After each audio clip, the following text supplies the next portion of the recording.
Und damit herzlich willkommen zu meiner allerersten Radreise. Heute geht es endlich los. Hinter dieser Absperrung, da beginnt Dänemark. Ich war übrigens noch nie in Dänemark, wo wir gerade beim Thema sind.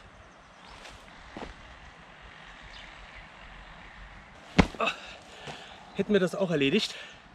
Ja, ich fahre heute die D-Route 7 oder auch Pilgerroute genannt. Und ja, dazu fahre ich jetzt erstmal nach Flensburg. Da startet die D-Route 7. Aber ich dachte mir, da ich noch nie in Dänemark war, fahre ich zumindest mal an die Grenze von Dänemark und starte da, weil das irgendwie ein schöner Startpunkt ist, als direkt in Flensburg. Ja, los geht's.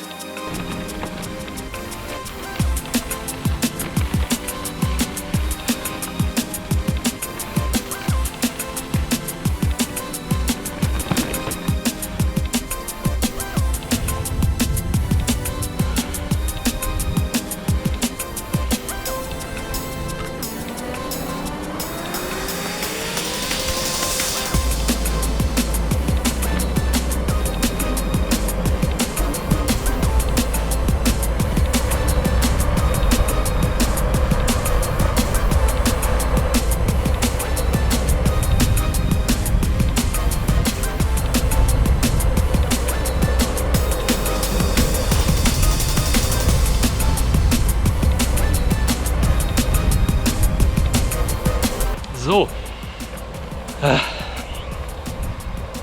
leider ist das Ganze mit ein paar Pannen oder ja, was heißt Pannen, aber mit ein paar Fehlschlägen gestartet.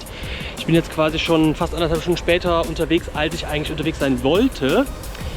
Das liegt daran, dass Komoot, mit dem ich navigieren wollte, und ich habe mir da die Route eingerichtet, ich habe die Karte offline verfügbar gemacht.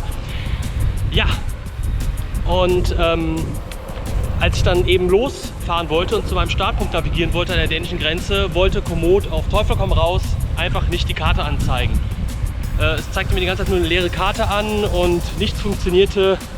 Da habe ich versucht, Komoot neu zu installieren. Das funktionierte auch nicht so richtig, weil scheinbar ist das hier im Norden an der dänischen Grenze Fledermausland, weil Internet, mobiles, war hier irgendwie nicht zu kriegen. Also Edge war das höchste der Gefühle und damit kann man halt vergessen, irgendwas runterzuladen. Gut, aber glücklicherweise hat es am Ende dann doch funktioniert und jetzt bin ich endlich unterwegs. Ich bin gespannt. Ich freue mich wirklich auf die Tour. Bisschen ärgerlich, dass ich jetzt schon so spät dran bin, weil ich wollte gerade am ersten Tag richtig Kilometer machen. Mal gucken, wie weit ich noch komme.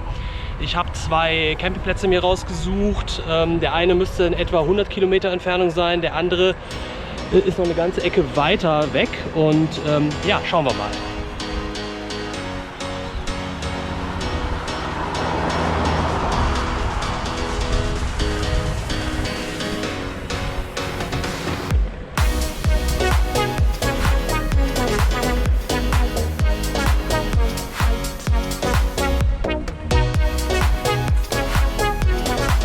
Ja, wir haben jetzt kurz vor 10, das heißt, ich bin erst ja, so gegen 9:30 losgekommen, ein bisschen später sogar. Ursprünglich wollte ich, wie gesagt, früher losfahren, eigentlich so schon ja, 8:30 Uhr wollte ich eigentlich los, aber naja. Das hier ist, wie gesagt, meine allererste Radreise, die ich mache und ja, ich bin sehr gespannt, also ich gehe jetzt aber relativ unbedarft an die ganze Sache ran. Morgen, Dankeschön. Es sind immerhin 1055 Kilometer, also schon eine ordentliche Strecke fürs erste Mal. Aber ich denke schon, dass ich das schaffen werde. Ich bin schon öfter längere Touren gefahren, von 150, sogar einmal knapp 200 Kilometer, aber nie mehr als 2 Tage hintereinander. Und hier habe ich jetzt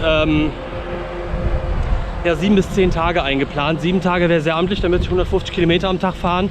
Könnte ein bisschen viel sein. Aber ich schaue jetzt einfach mal, wie es kommt. Die Strecke hat zum Glück nicht allzu viele Steigungen. Erst am Ende der Strecke, wenn ich von Euskirchen nach Aachen reinfahre, dann habe ich 1500 Höhenmeter, was schon mal ein bisschen was ist. Ich muss hier lang. Morgen. Ja, und mit dem ganzen Gepäck, ich habe 25 Kilo dabei.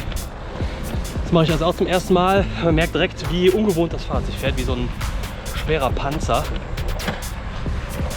Und ja, lass uns einfach mal überraschen.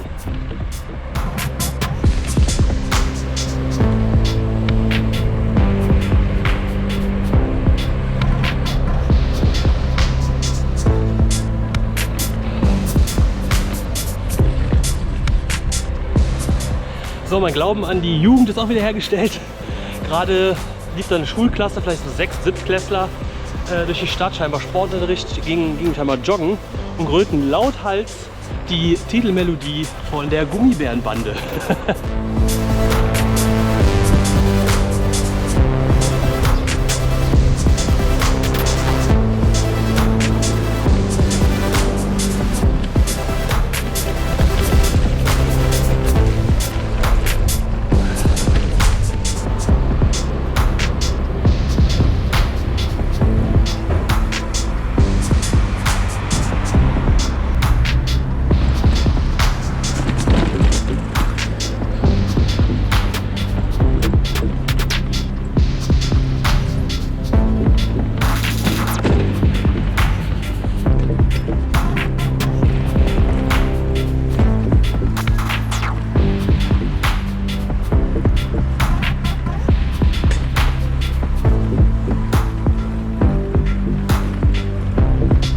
Ja, ich bin ja gestern schon in Flensburg angekommen im Zug und habe hier in einem Hotel übernachtet und habe mir gestern schon hier den Hafen in Flensburg angeschaut. Wirklich schön. Also Flensburg ist auf jeden Fall ein schönes Städtchen. Also ich bin auch zum ersten Mal hier und ja, der Hafen ist wirklich sehr schön. Ich frage mich nur, warum das Wasser so unfassbar grün ist. Ob das an den Algen liegt, ob das immer so ist oder ob das an der Hitze liegt. Keine Ahnung. Vielleicht weiß es ja jemand.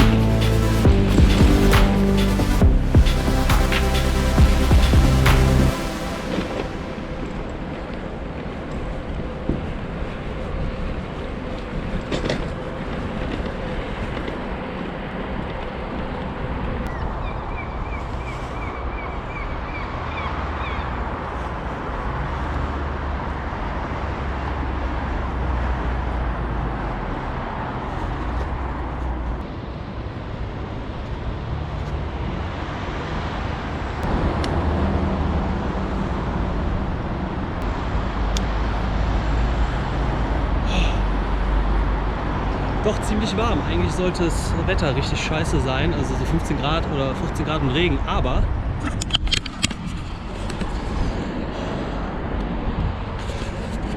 das Wetter ist richtig gut. Deswegen habe ich gerade auch die Jacke ausgezogen. Die hatte ich mir extra vorsorglich schon angezogen, weil ich mit Regen gerechnet habe, aber das ist richtig geil. Die Flensburger haben scheinbar auch einen sehr guten Sinn für Humor. Ich bin gerade durch eine Straße gefahren, stand vorne halt ein Schild Fahrradstraße. Und was für einen Straßenbelag haben wir da? Kopfsteinpflaster.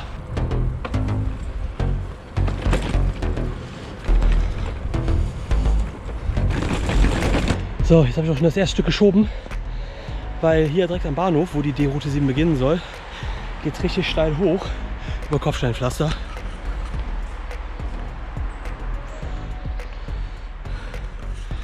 Da ist schon doch kein Bock drauf. Zumindest soll die D-Route 7 hier irgendwo beginnen. Ich habe allerdings noch kein Symbol gefunden, also kein Zeichen. Aber es kommt vielleicht gleich noch. Weiter geht's.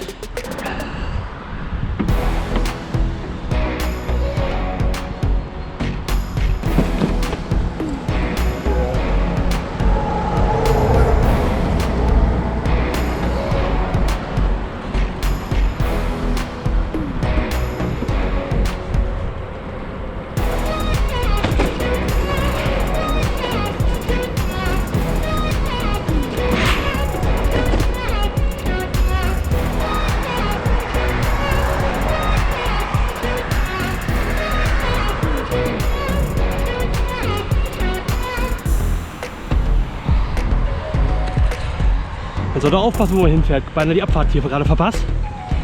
Ich habe Flensburg jetzt verlassen. Ich habe noch kein einziges Schild zur D-Route 7 gefunden. Also entweder ist der Start doch ganz woanders, irgendwo außerhalb von Flensburg, oder die D-Route 7 ist einfach beschissen beschildert. Aber naja, ich habe die Route hier in Komoot reingeladen. Ich hoffe, ich bin auf dem richtigen Weg unterwegs. Naja, irgendwo werde ich schon ankommen.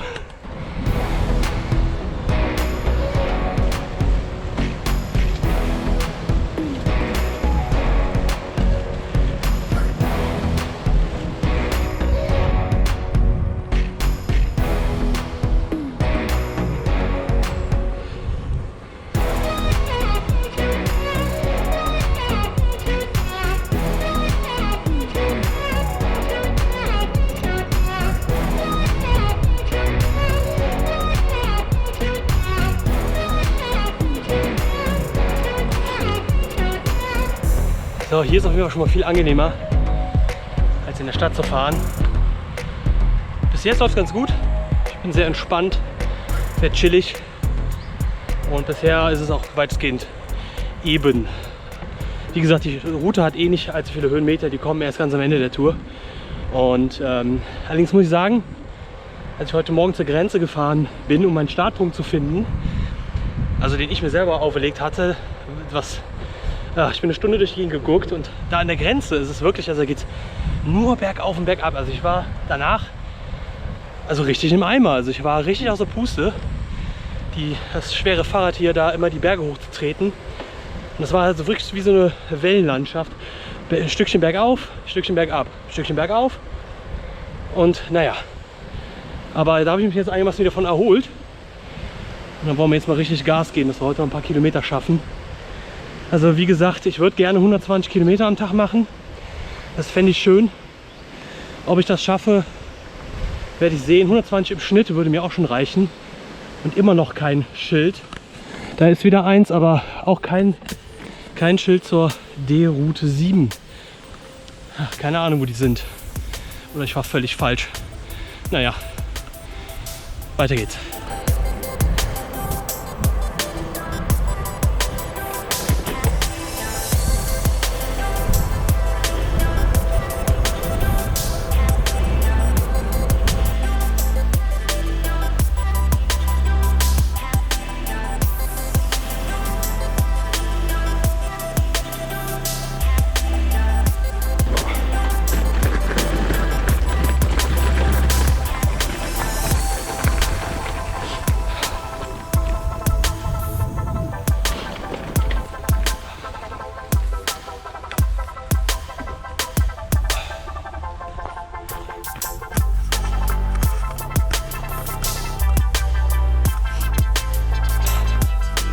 Ja, das ist doch mal ganz nett hier. Das ist der Sankelmarker See, wenn ich das richtig gelesen habe. Und der ist total grün. Mit grünem Schaum. Lecker. Ich schätze einfach mal... Ah nee, das ist nur hier vorne.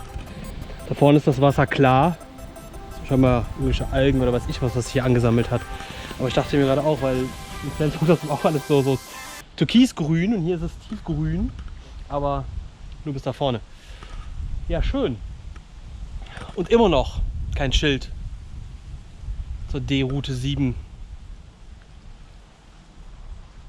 Naja, hätte ich jetzt schon genug Kilometer, würde ich hier wahrscheinlich ein Päuschen machen, aber ich habe erst rund 20 Kilometer und entsprechend fahre ich noch ein bisschen weiter und mache später eine Pause. Vielleicht so nach 50 Kilometern oder so. So, weiter geht's.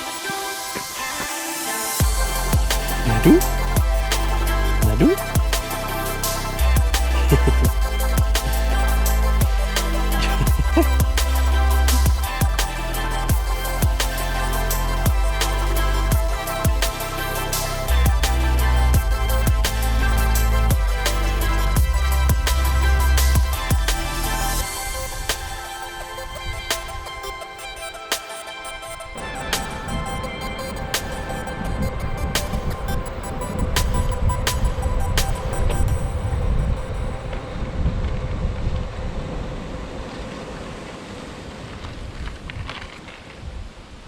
Und schon wieder kein Schild. Aber hier geht der Pilgerweg entlang, der Jakobsweg. Wenn man hier an dieser Jakobsmuschel sehen kann. Und der Pilgerweg führt auch durch Aachen. Das heißt, also ich bin auf jeden Fall schon mal von der Richtung nicht verkehrt unterwegs. Und jetzt gerade hätte ich mich beinahe auch zum ersten Mal auf die Fresse gelegt. An dem See ging es irgendwann links scharf ab und bergauf, und ich wollte den Schwung mitnehmen, um bergauf zu fahren, allerdings war in der Kurve reiner Sand. Und da bin ich erstmal voll weggerutscht, konnte mich aber noch abfangen mit dem Fuß, von daher alles gut. Ja, aber man muss halt ein bisschen aufpassen. So, dann schauen wir mal, ob wir irgendwann noch so ein D-Route 7 Schild finden. Weiter geht's!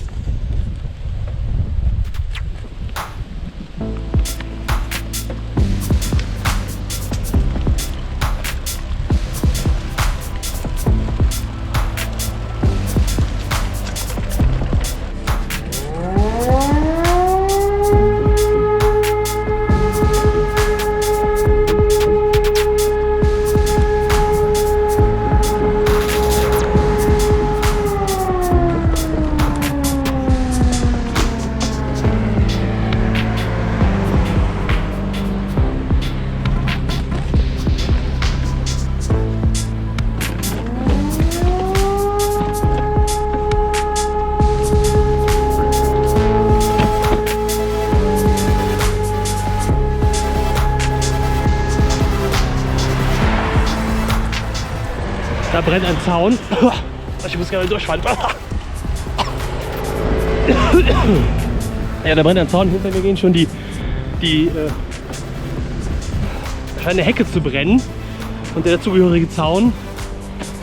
Aber hinter mir gingen schon die, als ich vorbeifuhr, da vorne an der Feuerwehr, gingen schon die Sirenen. Das heißt, die wissen scheinbar schon Bescheid. Und hier ist auch nochmal die Feuerwehr. Direkt schräg gegenüber, wie praktisch. Wir sahen nämlich von Weitem im Rauch und dann ging plötzlich Sirenen los. Und ja, da hat wohl jemand, vielleicht wollte da jemand Unkraut abfackeln und hat seine Hecke angezündet. Wer weiß. Naja.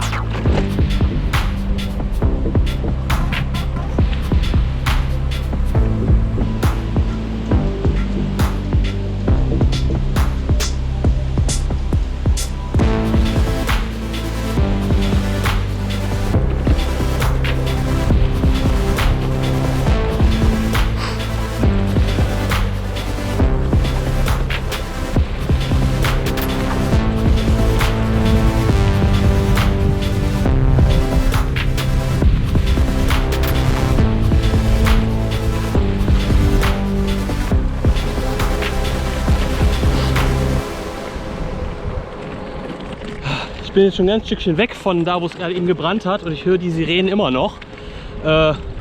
Vielleicht testen die auch einfach nur heute die Sirenen. Es war gar kein Alarm von der Feuerwehr. Kann natürlich auch sein. Hoffentlich denken das jetzt nicht alle, die da vorbeifahren, dass es gar keiner zu Hause ist und das ganze Haus fackelt ab. Und der denkt, ach, die wissen schon Bescheid. Ich hoffe mal nicht. Naja. Oder die Russen greifen an, wer weiß.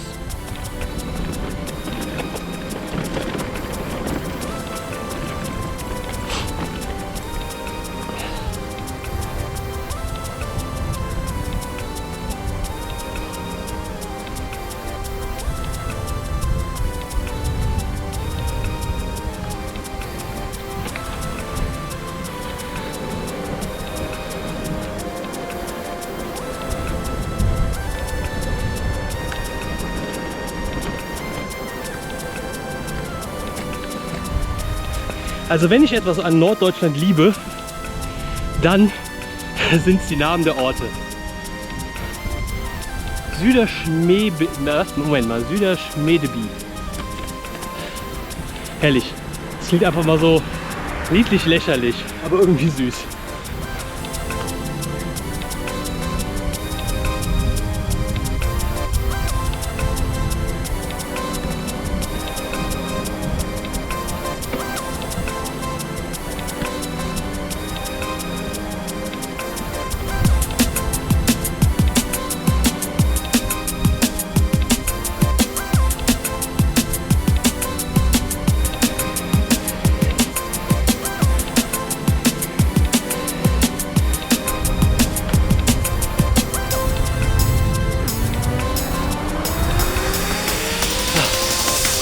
Ich muss sagen, obwohl ich inzwischen eine ganze Zeit lang schon sehr intensiv Fahrrad fahre und auch sehr viel, sehr regelmäßig, eigentlich fast täglich, und ich mich inzwischen an Steigungen so sehr gewöhnt habe, also Steigungen, die mich damals total fertig gemacht haben, nehme ich inzwischen eigentlich gar nicht mehr wahr.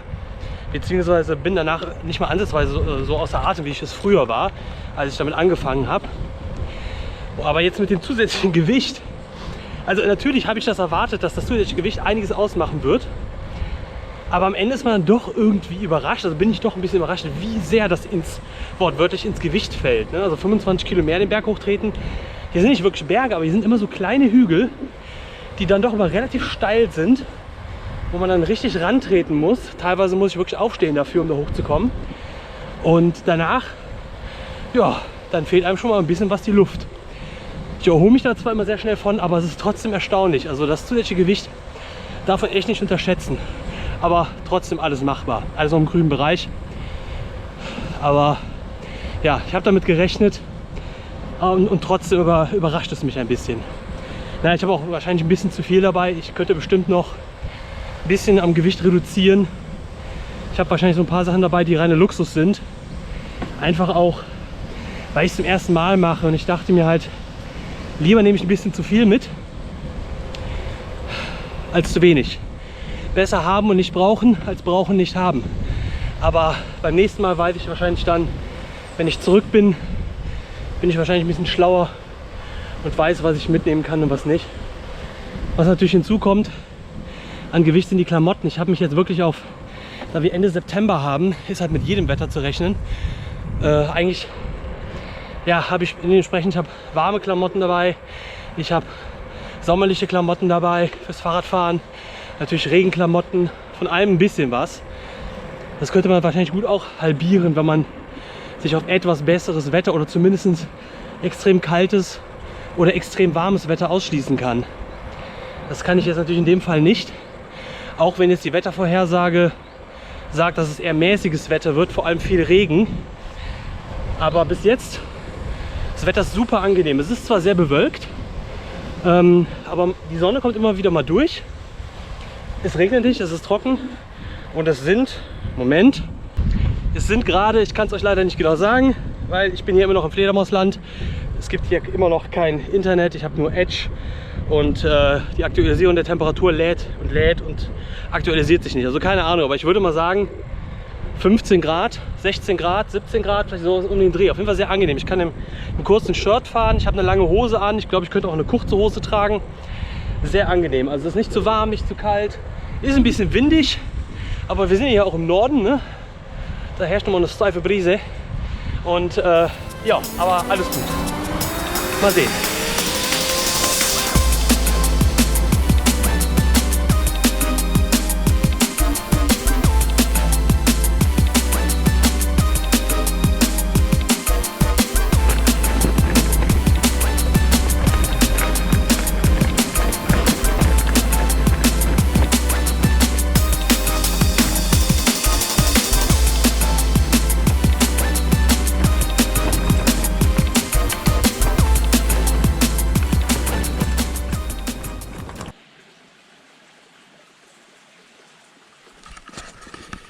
So, ist doch noch nicht Zeit für eine richtige Pause, aber ich mache mal eine ganz kleine Snackpause hier in diesem kleinen Fluss. Ganz nett hier und gönne mir mal hier so einen Müsli-Riegel. Und dann geht es in 2-3 Minuten weiter. Eine richtige Pause mache ich, glaube ich, erst, wenn ich ein paar mehr Kilometer habe. Ich habe jetzt knapp 40 Kilometer zurückgelegt. Ja, ich denke mal so noch 20 Kilometer. Oder vielleicht mache ich auch in Rendsburg, wo ich ankommen sollte. Also das ist der erste Halt, das erste Ziel der offiziellen ersten Etappe von dieser Pilgerroute. Es ist, glaube ich, 13 offizielle Etappen insgesamt. Ich vermute auch mal, dass es Pilgerroute heißt, weil es zum Großteil oder vielleicht sogar komplett mit dem Jakobsweg übereinstimmt. Zumindest sehe ich bis jetzt überall ständig immer dieses Jakobsweg-Symbol. Und ja, ich schätze mal, dass es deswegen wahrscheinlich auch Pilgerroute heißt. Aber ich habe immer noch kein offizielles D-Route 7 Schild gesehen. Soll sie aber geben. Naja, ich esse jetzt erstmal was und dann geht's gleich weiter.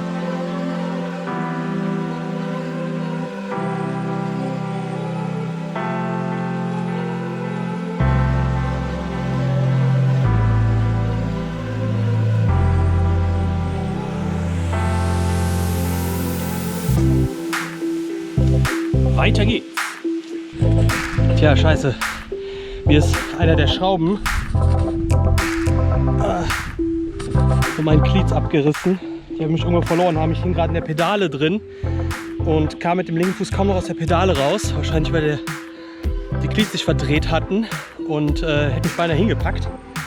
Tja, dann werde ich wohl den Rest der Tour mit den Plattformpedalen fahren. Zum Glück habe ich Hybridpedale. Naja. Also okay, hier bin ich jetzt beinahe völlig dran vorbeigerauscht. Ich bin von da gekommen und wollte da weiterfahren. Allerdings ist wohl da lang. Das sah für mich jetzt nicht aus wie ein Weg, das sah jetzt eher aus wie so ein Mountainbike-Trail.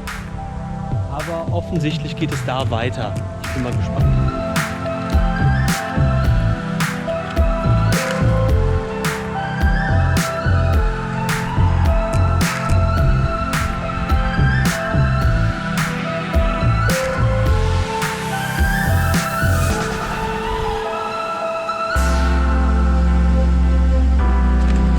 Ja, da geht es jetzt weiter.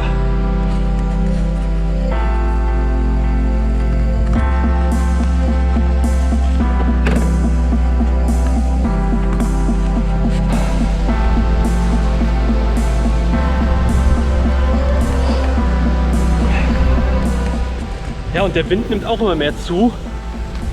Ich hoffe, man kann mich überhaupt noch verstehen in der Kamera.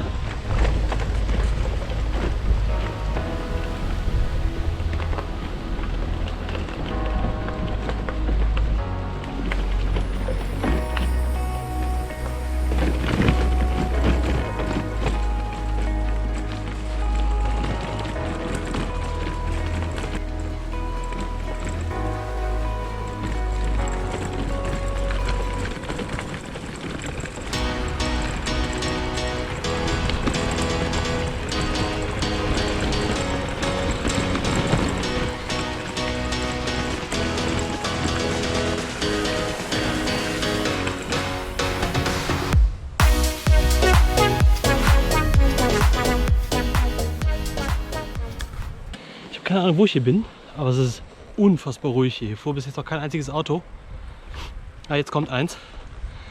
Aber es ist einfach unfassbar still. Sehr angenehm.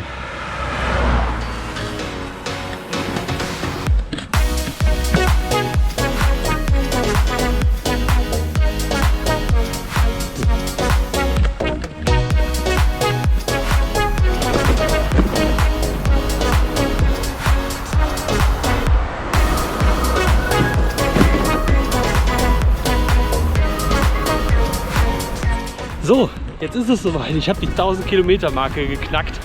Zumindest insoweit, dass es keine 1000 Kilometer mehr bis nach Hause sind, sondern 999 Kilometer.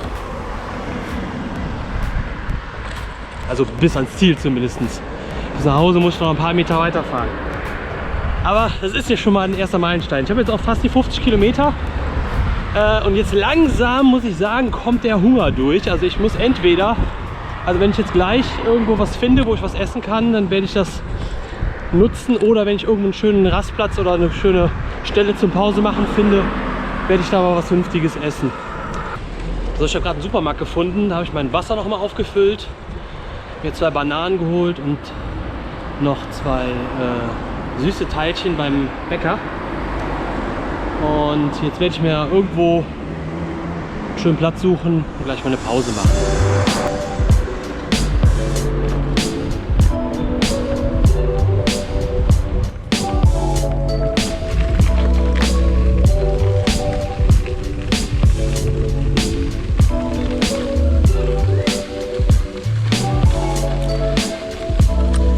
Das sieht doch gut aus.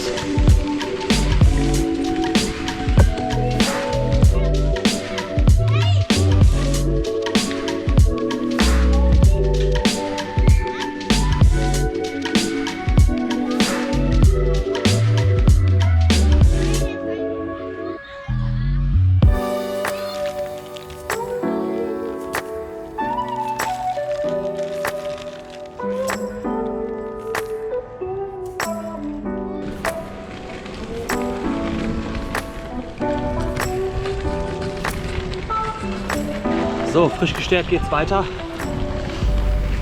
Habe sogar noch ein Teilchen über, war doch ein bisschen viel. Mir jetzt nur eine Mezzomix Zero gegönnt und eine Banane und ein Teilchen. Habe ich noch was für später. So, ja, ich habe jetzt über 50 Kilometer. Ich glaube noch 20 oder so, dann müsste ich in Rendsburg, der ersten offiziellen Etappe, glaube ich, ankommen, wenn ich mich recht entsinne. Schauen wir mal.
So, es geht voran.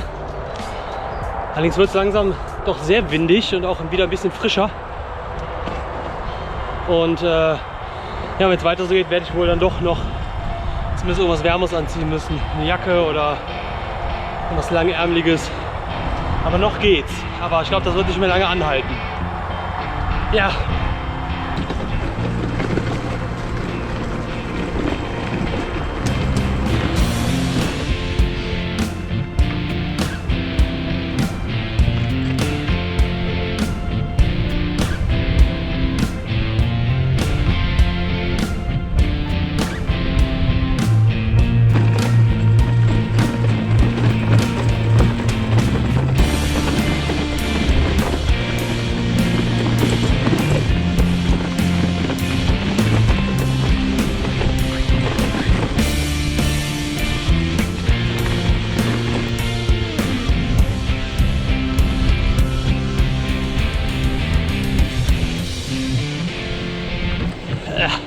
Ja, großartig.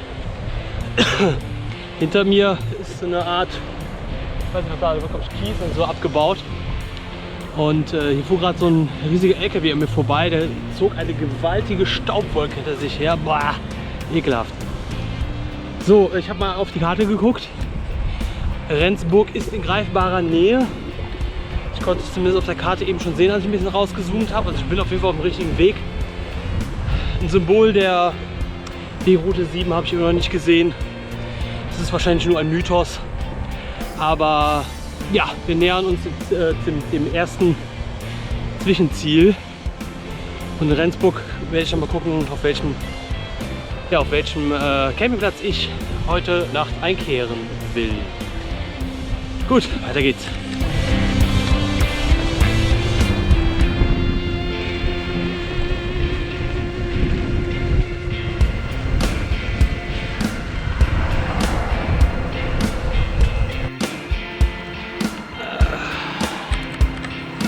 So, ich habe jetzt knapp etwas über 70 Kilometer und gönne mir jetzt die zweite Banane. Die wird nämlich ein bisschen matschig in der Tasche. Und dann geht's weiter.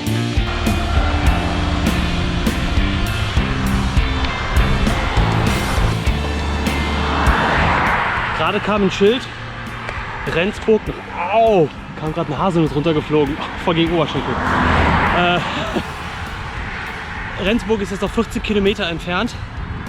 Ich bin jetzt bei 75 Kilometer, das heißt, Rendsburg dürfte bei etwa 90 Kilometer kommen, wenn meine Route in etwa mit dem übereinstimmt, was das Schild sagt.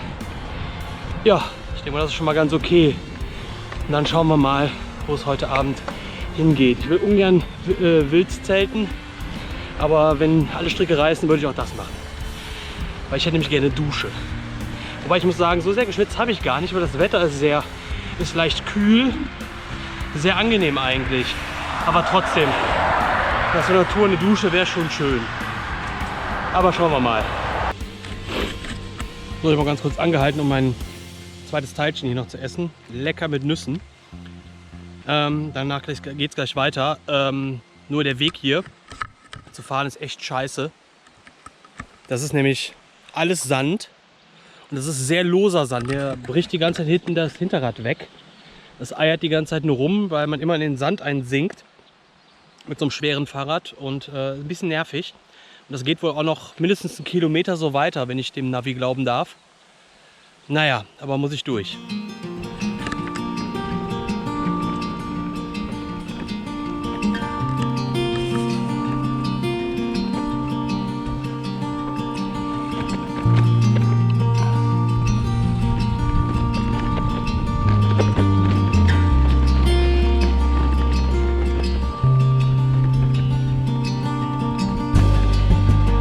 Ein gutes Stück musste ich gerade eben sogar schieben, weil der Reifen da einfach, der Sand war da so lose und locker, der Reifen ist da bestimmt 5 cm gut eingesunken. Ich konnte gar nicht mehr vorwärts treten und bin nur noch rumgerutscht an Ort und Stelle.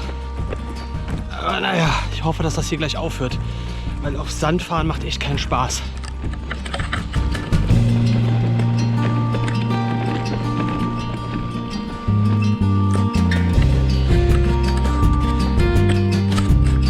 Und schon wieder weggerutscht.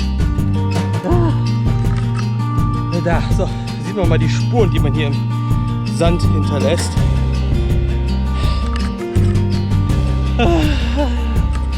So. Ich habe den Sand hinter mir gelassen, das war ganz schön anstrengend.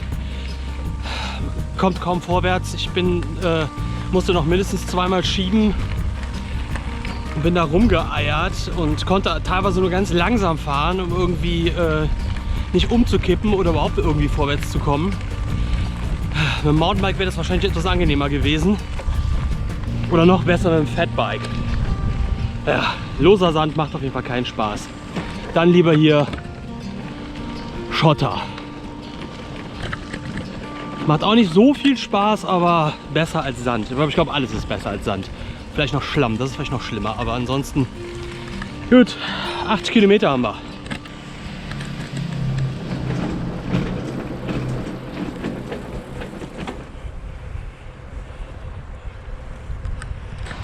So, da der Wind etwas frischer wird, habe ich mir jetzt mal eine Windweste übergeworfen. Und ja, Rendsburg kann nicht mehr weit sein. Bin gespannt, wie lange ich noch brauche.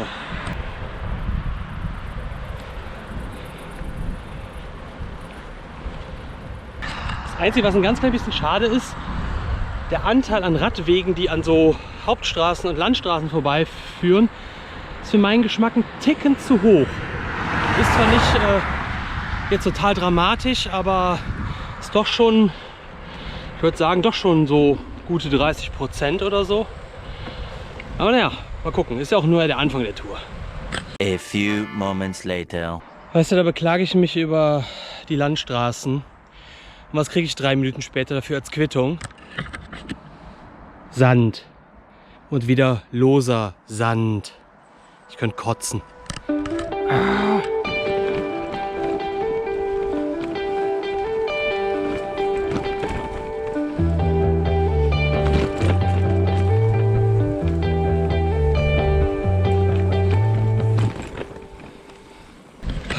Uiuiui. Das letzte Stück gerade, also dieses Waldstück, war eine richtige Huckelpiste. Da kam ich echt nicht schneller als mit 13, 14 km/h voran. Natürlich eher schlecht, um Strecke zu machen. Auch wenn der Wald da an sich ganz schön war. Das hat nur geruckelt da, also da konnte man wirklich nicht gut fahren. Aber jetzt bin ich wieder auf der Straße und kann wieder ein bisschen Gas geben. Ich bin jetzt bei 86 Kilometer.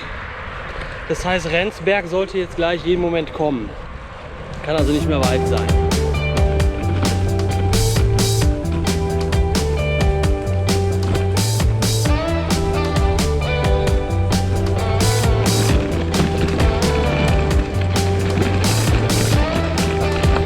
Ja, da war gerade eben noch ein Schild für die Fahrradrouten. Da stand Rendsberg, warum sag ich nicht Rendsberg? Rendsburg. So rum, nicht Berg, Burg. Rendsburg ist noch 10 Kilometer entfernt, also scheint meine Route ein bisschen länger zu sein als der direkte Weg. War auch irgendwo zu erwarten. Das heißt, ja, noch 10 Kilometer würde bedeuten, bei Kilometer 96. Schauen wir mal.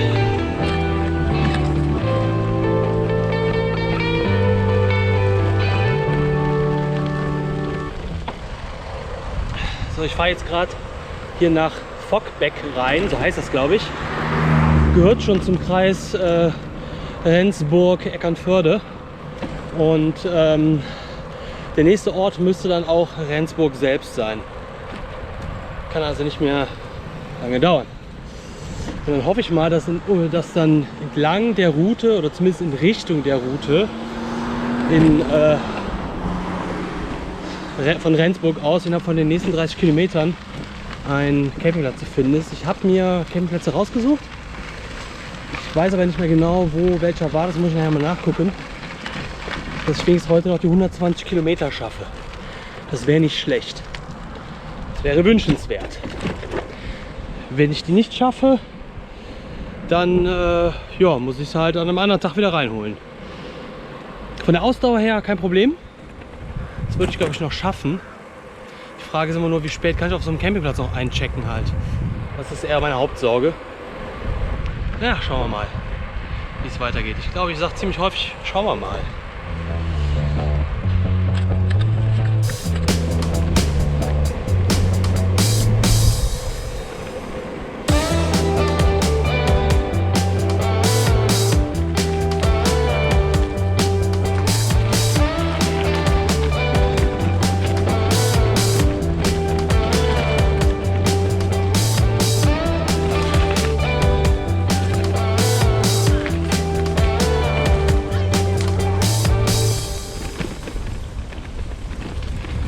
So, es sind nur noch etwa 2,5 Kilometer bis Rendsburg. Und dann schauen wir weiter. Hier links ist, glaube ich, ein Friedhof, wenn ich mich nicht täusche. Ja, doch, sieht danach aus. Ja, ist ein Friedhof. Ich habe mir sagen lassen, Friedhöfe sind immer eine gute Gelegenheit, um das Wasser aufzufüllen, wenn man keins mehr hat. Weil in vielen Friedhöfen ist es wohl, dass das Wasser dort ganz normal von den Stadtwerken kommt und kein Regenwasser ist. Eigentlich steht manchmal auch dran, kein Trinkwasser, dann könnte es auch Regenwasser oder weiß ich was sein. Dann sollte man es vielleicht lassen, ich weiß es nicht. Aber es ist auf jeden Fall gut zu wissen. Ich habe selber noch nie ausprobiert, aber ich habe von anderen Leuten, die Radreisen und Bikepacking machen, das schon öfter gehört. Ich schaue mir ja auch einige, also ich verfolge da auch einige auf YouTube und so weiter. Ein paar davon kann ich gerne mal in meinen Videos verlinken.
So, ich bin in Rendsburg angekommen nach 96 Kilometer.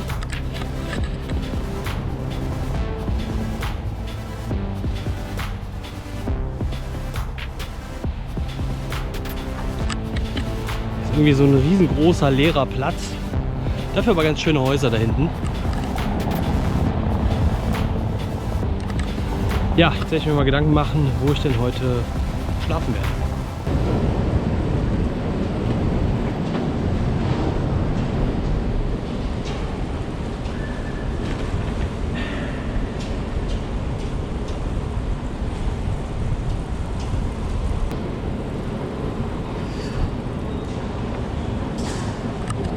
Das war jetzt irgendwie witzig. Um den Fluss zu überqueren, musste ich jetzt auf der einen Seite mit dem Aufzug nach unten fahren, durch den Tunnel fahren, auf der anderen Seite mit dem Aufzug wieder nach oben. Ja, ich bin gerade wieder auf dem Weg und werde jetzt gleich wieder raus sein aus Rendsburg. Problem ist, es gibt einen Campingplatz, etwa 20 Kilometer von hier. Da erreiche ich aber keinen. Und ich habe keine Ahnung, wie lange man da noch einchecken kann. Und ob da überhaupt jemand ist. Vielleicht haben die auch geschlossen oder keine Ahnung. Dann gibt es noch zwei weitere. Die sind aber 47 Kilometer entfernt. Das würde ich sogar riskieren, wenn ich weiß, dass ich dann um die Uhrzeit dann noch einchecken kann. Aber auch da geht keiner ans Telefon. Bei dem einen klingelt es einfach nur, geht keiner ran. Bei dem anderen geht einfach nur direkt eine Mailbox ran. Ja, keine Ahnung. Ich fahre jetzt einfach mal weiter. Wenn ich in der Nähe bin von dem ersten, werde ich dann nochmal anrufen oder vielleicht fahre ich da auch einfach vorbei und guck mal. Und sonst muss ich mir mal so überlegen. In Worst Case, ja, könnte ich immer noch wild campen oder mir auch ein Hotelzimmer nehmen, weil Hotels gibt es Genüge. Da erreicht man, glaube ich, auch eher jemanden. Aber naja, ich schaue einfach mal, wie es weitergeht.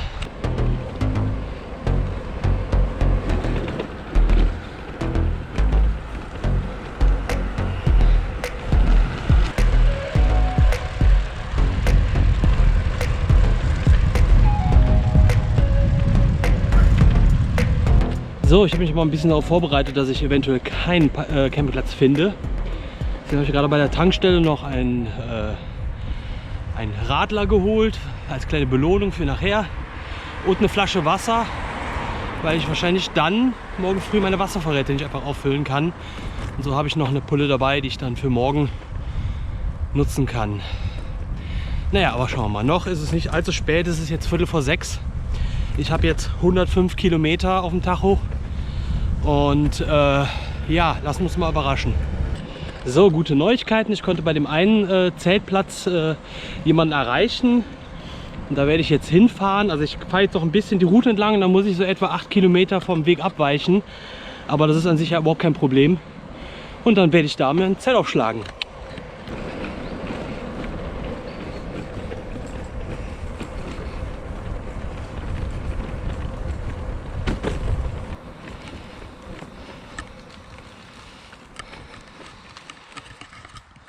So, hier weicht der Weg jetzt ab. In die Richtung geht es weiter mit der Pilgerroute. Und hier lang muss ich, um zum Campingplatz zu kommen.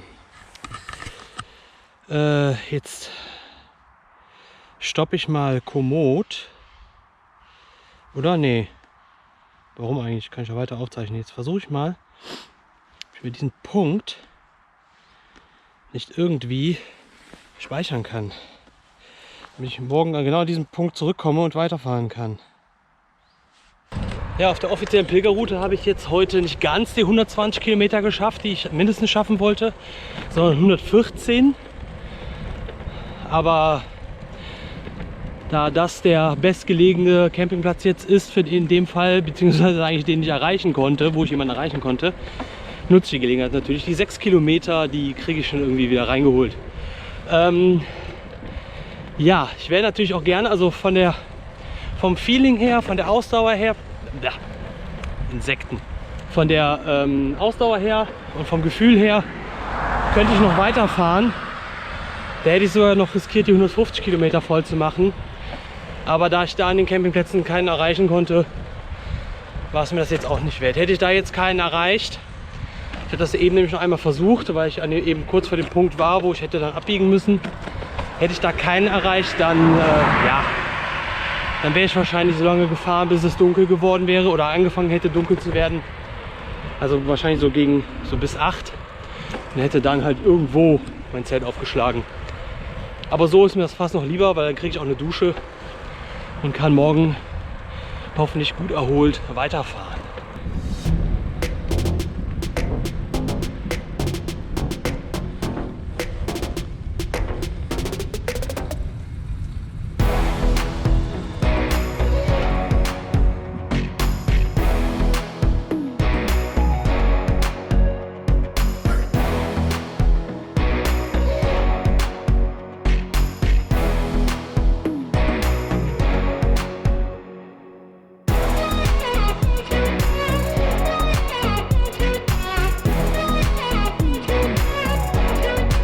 So, nach dieser lustigen Überfahrt mit der Fähre bin ich jetzt fast da. Noch 8 Minuten laut Navi, 2,6 Kilometer. Und jetzt freue ich mich dann doch schon auf einen entspannten Feierabend.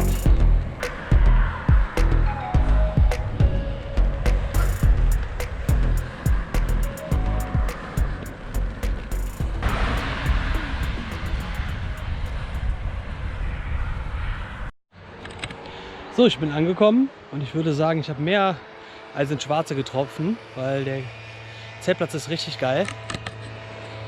Wie man sieht, direkt am Fluss. Einziger Nachteil, da ist eine Straße, aber ich hoffe, die ist nachts nicht allzu sehr befahren. Da eine kleine Bank, an der ich gleich kochen kann. Und hier gibt es auch so lustige Campingfässer. Die finde ich ja irgendwie mal total geil. Hab ich auch schon überlegt, so eins zu nehmen, aber naja, ich habe ein Zelt dabei und das würde ich ja nicht umsonst mitgeschleppt haben. So, jetzt werde ich mein Zelt erstmal aufbauen. Danach werde ich duschen gehen und dann gibt es was zu essen.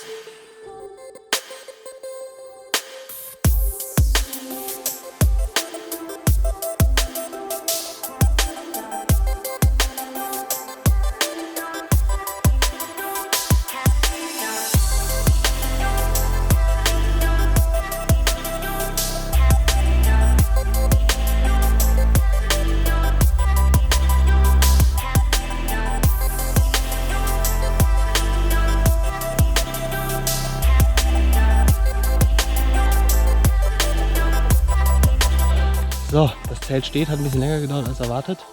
Aber ich habe das Zelt jetzt auch zum allerersten Mal aufgebaut. Da muss ich erstmal gucken, genau was, wo, wie. Aber es steht.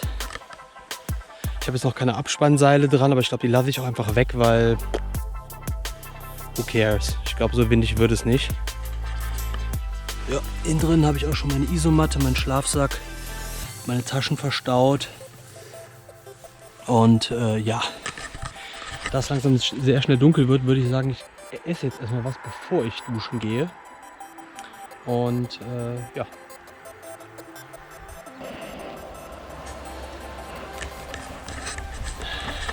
So. Ich nehme mal lieber mal hier rüber. Wasser sollte gleich kochen. Ich habe mir hier so fertig Nudelmischung abgepackt. Die werde ich jetzt gleich essen. Und dazu werde ich mir meinen Krombacher gönnen. Und bevor ich ins Bett gehe, gönne ich mir noch eine Tasse Tee. Ja, nach dem Essen gehe ich duschen und dann geht es direkt in die Koje. Ja, auf jeden Fall war der erste Tag schon ziemlich cool. Ich bin froh, dass das Wetter gehalten hat. Es ist super Wetter. Gerade geht die Sonne auch hier hinten schön unter. Und ja, ich bin sehr zufrieden. Also ich habe keine Probleme. Es lief körperlich alles gut. Es gab jetzt auch keine größeren Probleme zum Glück. Und ja, ich freue mich auf den nächsten Tag. Ich bin gespannt. Ich hoffe, es läuft genauso gut. Ich hoffe, das Wetter bleibt beständig. Und in dem Sinne verabschiede ich mich. Bis morgen.